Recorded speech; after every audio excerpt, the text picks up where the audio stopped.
Hi guys, if you've been on any of my 6 Royal Photographic Society workshops this month, you will know I have a new movie I'm absolutely loving, and I really want to share some stuff with you, some knowledge, some enthusiasm. So the film is Belfast. It's an incredible film. It's peppered with an amazing array of valuable lessons that we can all learn. So I'm going to run through 6 powerful lessons all photographers can learn from the movie Belfast. Let's jump straight into it. First of all, I'm going to talk about the simplifying power of black and white. Now, if you're a fan, if you're part of the community, you'll know I am a big fan of simplification. And anytime we can simplify an image, it adds impact. And black and white is one of those things that really works in this way. Now, the entire film is actually shot in black and white. Well, that's not strictly true. Watch it, you'll love it. But the historical part of it is shot in black and white.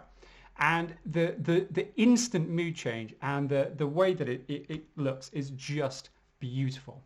Here's a still from it that I just love. It's super simple on the face of it, and yet there's just hidden depths and loads of clever information in here. So let's talk about this. The beautiful, simple black and white works incredibly well. It's got a beautiful mood. It's got a really pensive feel in the shot. So let's start by talking about the composition of this, and then we'll see what else we can discover about this. So clearly we've got the main character in the image, which is indicated with the red line, and we've got a nice bit of balance. We've got 2 nice lines. The image feels that it's got lots of room to breathe.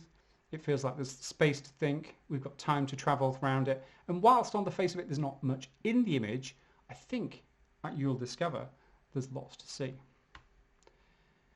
I also really like the use of textures. So her top is a very similar texture to the curtains. And that really ties those 2 elements together. So we've got cohesion, we've got simplicity, we've got a really compelling image. And what I really like about it is that some very simple but clever, genius clever little narrative devices in there, compositional device in there that are adding a lot of narrative. So if you look at the picture and have a think about it, there's an interesting mood. There's an interesting mood in the picture.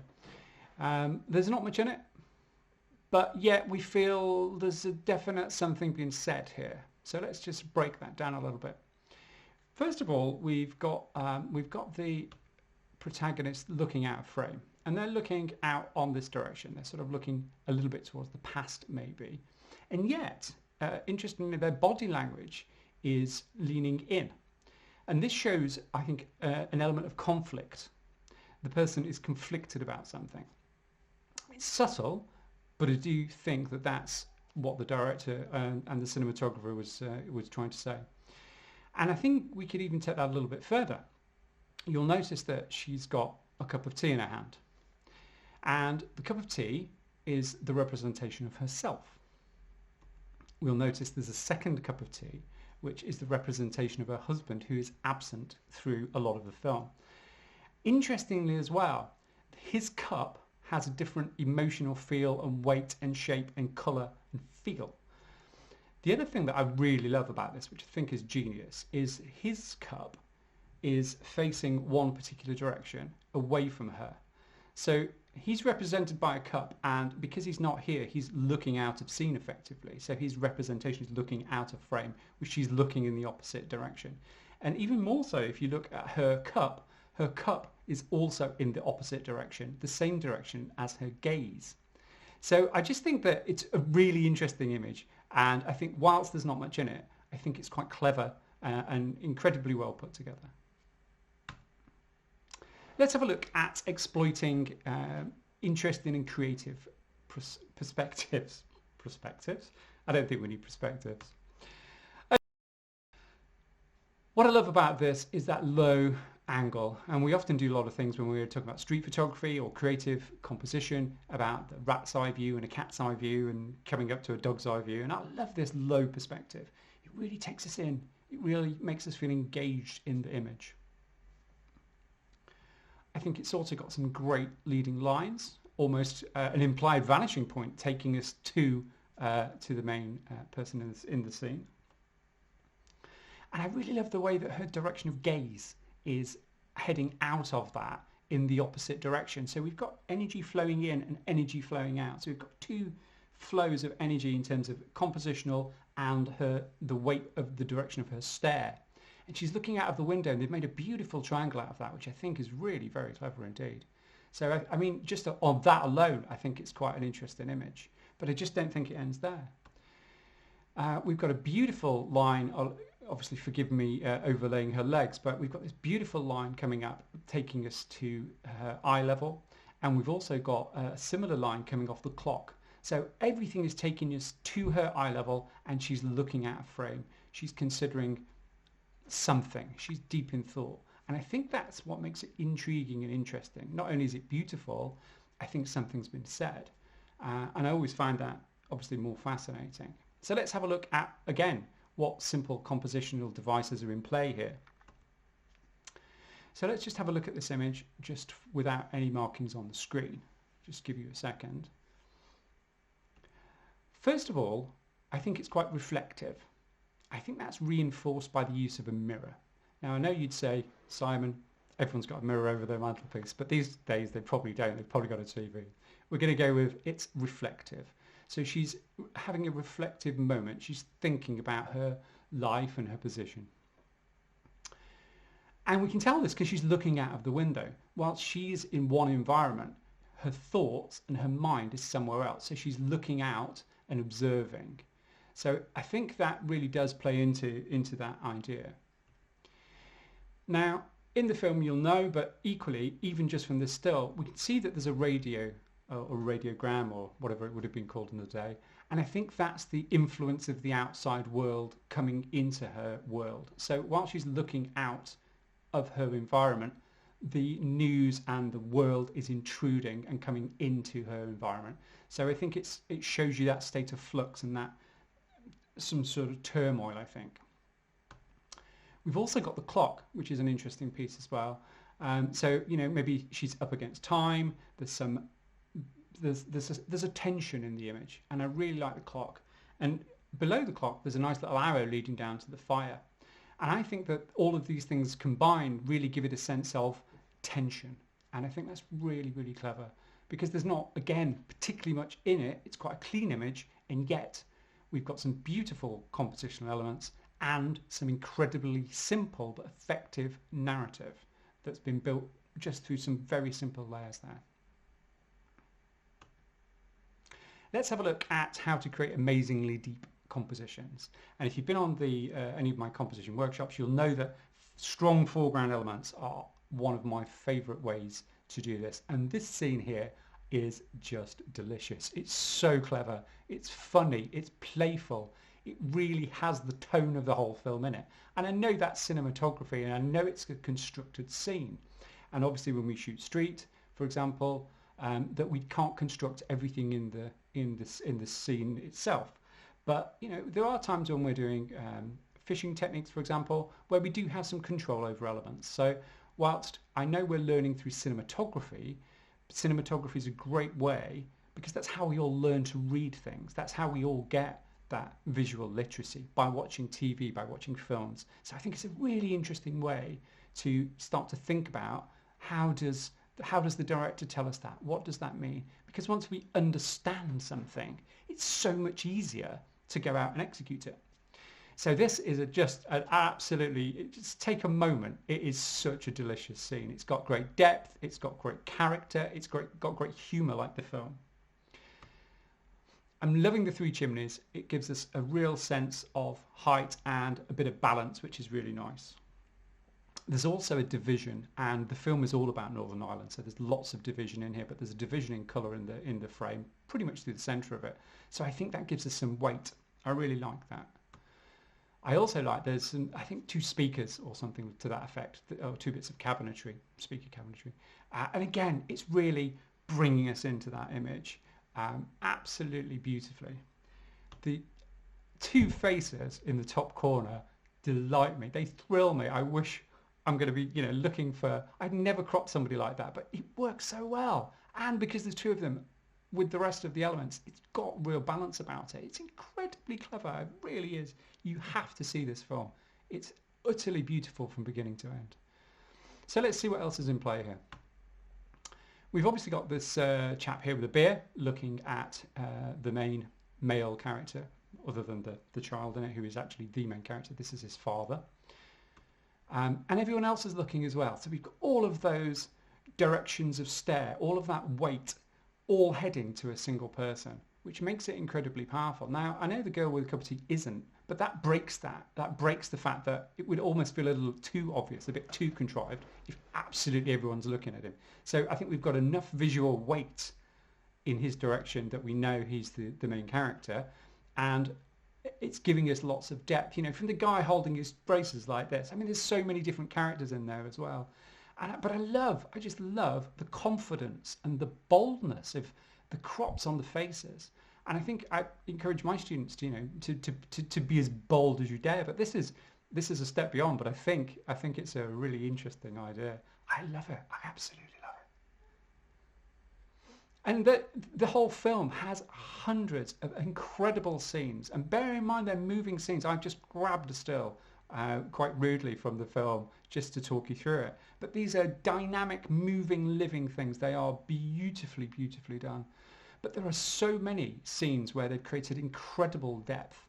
And as photographers, we should be always striving to create as much depth in an image as we can, with things like vanishing points, implied vanishing points, which we have here with the car, that strong foreground element of the man's legs, the boy, various other elements. I've done a quick markup just to show you sort of without spending a lot of time on it. But again, it's just such a delicious image. And the black and white's so cool. It's so confident, that low perspective. You know I love that low perspective, but you can look why. It just, your job as a photographer, as I always say, is to show me the world from a different perspective I've not seen before. And this and all of these pictures are absolute prime examples of that. Here's another scene with incredible depth in it. Absolutely amazing. We've got so many details, so many elements that all join up beautifully. And again, I'm not going to spend long on this slide, but I've done some quick markups and in terms of flow and composition elements. But again, such a great, great film. You absolutely have to see it. So let's talk about genius framing. And one of the things I absolutely adore about this film, there are some killer, absolutely killer framing. I mean, it's funny that there's a repetition with three characters, particularly, which we'll come on to. It's just so clever. But this shot here is I think almost one of my favourites in the film, because on the face of it, it's a very simple shot. However, from a narrative point of view, from a construction point of view, it's so clever and so beautifully done, so well considered and well thought out. So let's just take a moment to enjoy it. I think one of the things that everyone's, especially on my 6-week workshop, where I get people to slow down and really look at images and really think and consider them, they're starting to find that very useful indeed, because we're all guilty of that. Oh yeah, let's have a look at it. It's two people stood on a doorway. Next! And it's lost, and we really need to slow down in that way. So let's have a look at it in terms of construction. I absolutely love the way that we have this both sides of the door frame. And this is a trick that I use quite frequently as a wedding cinematographer, is to include that, and it gives a sense of voyeurism. It's that we're not in the scene with them, but we have a view of it, and it makes it slightly voyeuristic. And that's quite a powerful storytelling tool, I think. And that can be used in photography all of the time. It's really quite nice. So we've got the two people, the mother and the father, stood there in what looks to be a relatively simple scene. We've then got the boy, and the boy is the main character in the story. It's his life, or it's based on memoirs, I believe, and it's great. And I love the way he's framed. So we've got two completely different stories in two halves of the frame. We've got the world belonging to the boy and the world occupied by the adults. And again, we're going to come back to that in a second, but look at this one here. We've got this beautiful idea, and that we've got three people. This is the boy and his grandparents. There are a number of scenes where they are framed with absolute beauty. Here we have the three of them, which obviously once marked up, it's quite obvious, but it's very powerful. Very powerful indeed. And obviously through the scenes, the energy changes and the positions change. But I love the way that the grandma is always slightly removed from the relationship of the two boys. She's slightly in the background and framed as such. So again, the narrative and the depth of these images, also very beautiful. This one here I particularly love when he's cleaning the saddles. Sadly, I'm over half of it, but it's absolutely beautiful. And again, look at that in the background. We've got the grandma. She's slightly removed, but yet part of the conversation. And I think it's really just delicious. There's so many great details in it as well. There's so much to spend time looking at, but it's beautifully, beautifully constructed. So let's have a quick look at the story, the power of the story, the power of storytelling. And I think this is fun. So I'm going to come back to this image because I think there's a lot going on here. So let's just take a moment to have a look at this image. Just bear with me a second, look at it and tell me what you think is going on. What is the artistic intent in this? What is the director telling us? What's going on in this scene? Clearly they're having a conversation. Clearly there's some unrest. But what else? What else is going on? So first of all, I think it's interestingly she's got a cup of tea. And we've seen this cup of tea thing before, this representation through the film of them in cup form, which I think is really quite delicious. So she's holding her cup, but clearly he doesn't have his with him. And you'll notice his is on the other side of the frame, inside the boy's world, where he has clearly been and exited. So I think it's showing us that the father, whilst present in the scene, has left the boy's version of the scene, the boy's reality, the boy's world, and is now occupying the other side of the frame. And there's a real 50-50 sort of split on this frame, where the adults occupy one and the boy and his interpretation of the world is in the other. And I think it's really interesting because these two people are obviously having this conversation. But the link there is with the cups as well. It's absolutely incredible. And if you look, I say the frame is literally split down the half. So I think it's really good and it's really interesting that the dad occupies both worlds for the boy. What's also interesting is earlier in the film, you wouldn't know this, but there is a globe. So the globe, the world, is represented in the window for the boy. So we're looking into the window of the boy's world, whilst the parents exist on a different plane, so to speak. And his world is obviously very imaginative, very interesting, and in this scene, it's devoid of those parents. They have been in the scene but are no longer there. And so much so that there's an empty sofa where you would imagine that they would be sitting if they were occupying his side of the scene. So again, I love this idea of the empty chair, the representation. I think it's really super, super clever. So I hope you found that useful. It's just a bit of a free giveaway just to keep in touch and obviously to build more stuff for the community. If you have enjoyed the emotionally intelligent read of the images and the German enthusiasm, then head over to simonellingworth.com. If you click on the Get Free Stuff, there is a link. Just subscribe to that and I'll send you this and lots of other stuff. There's lots of free resources that I'm sending out once people join up. The other thing, if you haven't, you are interested, the online Zoom workshop for the Royal Photographic Society, which is one of my 6 lectures, is a one-day workshop, and it looks at lots of different ways of creating interesting, compelling composition. So it's really worth a go if you're interested in the technical compositions, but also just some very executable ways to go out and have fun with composition, then this is a great workshop.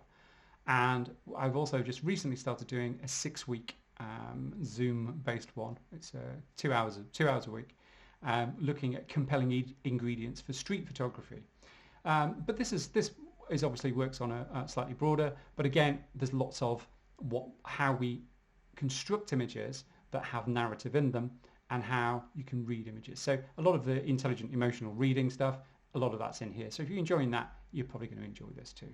So thank you very much for your time, and I hope to see you soon at a workshop.